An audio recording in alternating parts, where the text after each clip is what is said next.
வர்ற 17 அடுத்த மாதம் செப்டம்பர் 17 வந்து மீனாட்சி அம்மன் கோயிலுடைய கும்பாபிஷேகம் நடைபெறும். அது சம்பந்தமாக இன்று மாவட்ட ஆட்சியர், கார்ப்பரேஷன் கமிஷனர் மற்றும் சிட்டி போலீஸ் கமிஷனர் மற்றும் அனைத்து துறையினரும் இபி எல்லா துறையினரும் வச்சு இன்னைக்கு ஒரு மொத்தமாக ஒரு ரிவ்யூ நடத்தப்பட்டுச்சு. ஏன்னா ஹெச்ஆர்என்சிலேருந்து அந்த கோயில் நிர்வாகத்திலேருந்து எப்படி கும்பாபிஷேகம் நடத்துறது, எவ்வளோ பேர் வருவாங்க, மொத்தம் கூட்டத்தை எப்படி சரியாக சீரமைச்சு எல்லாம் பண்ணுறது, எல்லாருக்கும் தேவையான அடிப்படை வசதிகள் எப்படி செய்யறது, ஏன்னா லட்சக்கணக்கான வருவார்கள்னு எதிர்பார்க்கப்படுகிறது. அது வந்து கூட்டத்தை எப்படி சரியாக முறையாக அவங்களுக்கு வந்து எந்தவித பிரச்சனையும் இல்லாமல் பார்க்குறேன்னு சொல்லிட்டு இன்னைக்கு முழு ரிவ்யூ மீட்டிங் நடைபெற்றது. கண்டிப்பாக வர்ற அடுத்த மாதம், அதாவது செப்டம்பர் 17 நடக்கவிருக்கும் கும்பாபிஷேகத்துக்கு சிறப்பான ஏற்பாடுகளை செய்து வர்ற பக்தர்களுக்கு தேவையான அனைத்து ஏற்பாடுகளும் செய்வதற்கான அனைத்து நடவடிக்கைகளும் மாவட்ட நிர்வாகம் அனைவரும் சேர்ந்து எடுத்துக்கொண்டிருக்காங்க. அடுத்தடுத்த கட்டத்துக்கு அதை சரியாக பிளான் இல்ல, இது வரைக்கும் கொடுக்கப்பட்டதுலேருந்து 8000 10,000 வரைக்கும் பிளான் பண்ணி வச்சிருக்காங்க. இன்னும் முழுவதுமாக அந்த பிளான்ல முடியும். 8000 10,000 வரைக்கும் பிளான் பண்ணி மேல வந்து டெரஸ்ல ஏன்னா கும்பாபிஷேகம் நடக்கிறப்ப ஒரு 8000 10,000 வரைக்கும் பிளான் பண்ணிருக்காங்க. இன்னும் அந்த செக்மெண்டா பிரிச்சுட்டு இருக்காங்க.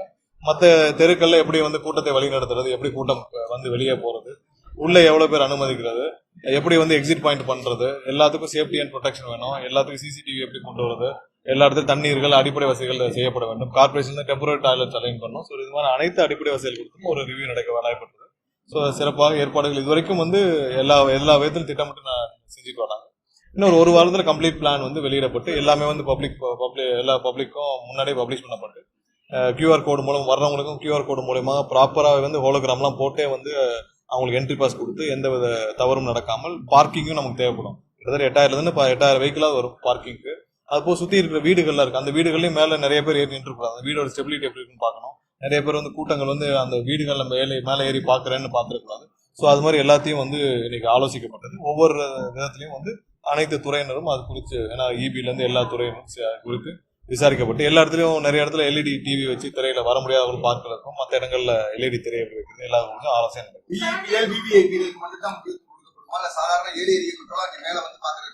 இல்ல 8000 10,000 பேர் அங்க அனுமதிக்கப்படலாம். அதுல முக்கியமான இப்ப வந்து ஜட்ஜஸ், ஹைகோர்ட் ஜட்ஜஸ், இந்த மாதிரி கலெக்டர்ஸ், அப்புறம் மற்ற இதுல இருந்து வர்றவங்க, முக்கியமான இந்த கோயில் நிர்வாகத்தை சார்ந்தவர்கள், இவங்கெல்லாம் கொஞ்சம் பேர் இருப்பாங்க. ஒரு 200-300 பேர் இருப்பாங்க. அது போக ஒரு 8000 10,000 பேர் வந்து இன்னும் அது முறையாக எவ்வளவு பேர் என்னன்னு கணக்கிட முடியாது இருக்கு.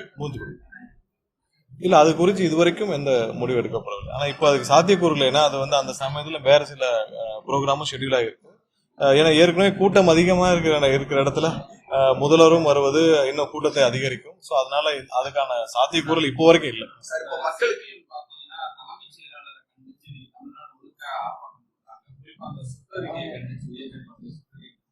வரலாறு காணாத அளவுல கல்லூரிக்குள்ளேயே போலீஸ் போய் மாணவர்களை அடக்குமுறை இல்ல இந்த குஜிலியம்பாறை வட்டாட்சியர் இல்ல அப்படிலாம் இல்ல. சரி, குஜிலியம்பாறை தாசில்தார் வந்து அவருடைய சொந்த விருப்ப வெறுப்பின் கீழே வந்து அதை கொடுத்திருக்காரு. அந்த சுற்றறிக்கை அது வந்து சுற்றறிக்கை அவருடைய சொந்த விருப்ப வெறுப்பின் கீழே அதை பண்ணிட்டாரு. அவர் இப்பதான் வந்து இன்னொரு 6 மாசம் ரிட்டையர்ட் ஆக போறாரு. ஸோ அது குறித்து நானும் வந்து சிபிஎம் தலைவர் அனைவர்கிட்டையும் ஃபோன் பண்ணி பேசினேன். ஏன்னா அவர் வந்து மாவட்ட ஆட்சியருக்கே தெரியாமல் அந்த மாதிரி ஒரு சுற்றறிக்கை அனுப்பிச்சிட்டாரு. ஏன்னா அவர் வந்து இப்போ ஆர்ப்பாட்டம் பண்றதா இருந்திருக்காங்க, அவங்களுக்கே தெரியாம அதை அனுப்பிச்சிட்டாரு.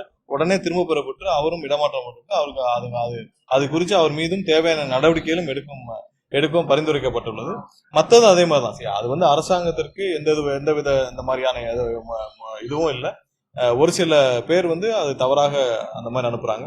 மற்றபடி அது வந்து குஜிலியம்பாறையில உடனடியாக அது திரும்ப பெறப்பட்டு அதுக்கான நடவடிக்கைகள் இருக்கு.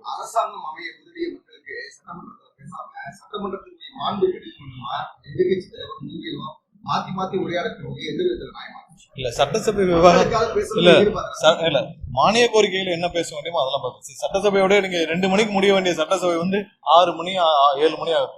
தேவையான அளவு எக்ஸ்டெண்ட் பண்ணி எல்லாரும் இருக்கும். மானிய கோரிக்கைகளை விவாதிக்க வேண்டிய விஷயங்கள் விவாதிச்சுட்டு இருக்கோம்.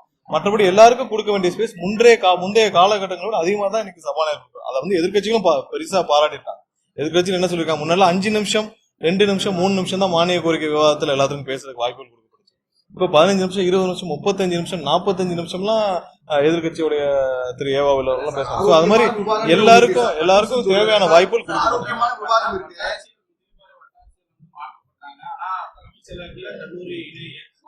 அவங்க மேல ஏதாவது தலைமைச் செயலர் இல்ல அது குறித்து முதல்வர் ஆலோசிச்சு இப்ப தேவைப்பட்டால் கண்டிப்பாக அதுல என்ன நடவடிக்கை எடுக்குமோ எடுப்போம். ஆனா அது வந்து கண்டிப்பாக அரசுக்கு அது உடன்பாடு இல்லை. சார், ஆரோக்கியமான விவாதங்களை தவிர்த்துட்டு தர்பூசி இதெல்லாம் ஏற்புடையா சார்? சட்டமன்றத்துல இதெல்லாம் பேசலாமா சார்?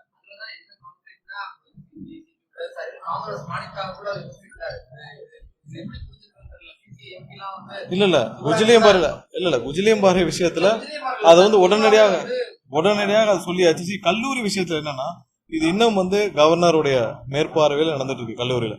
கல்லூரியில நம்ம வந்து எஜுகேஷனா மாநில பட்டியலை கொண்டு வரணும் நம்ம பல காலமா போராடிட்டு இருக்கோம். கல்லூரியில இன்னைக்கு யூனிவர்சிட்டிஸ் எல்லாமே வந்து பாத்தீங்கன்னா இன்னைக்கு கவர்னர் கட்டுப்பாட்டுல இயங்கிட்டு இருக்கு.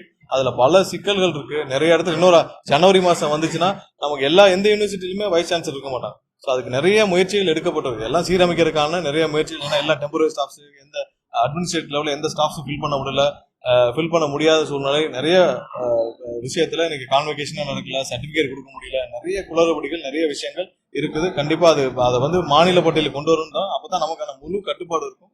அப்பதான் வந்து முழு அளவுல நம்மளுடைய கட்டுப்பாடோடு செயல்படும்.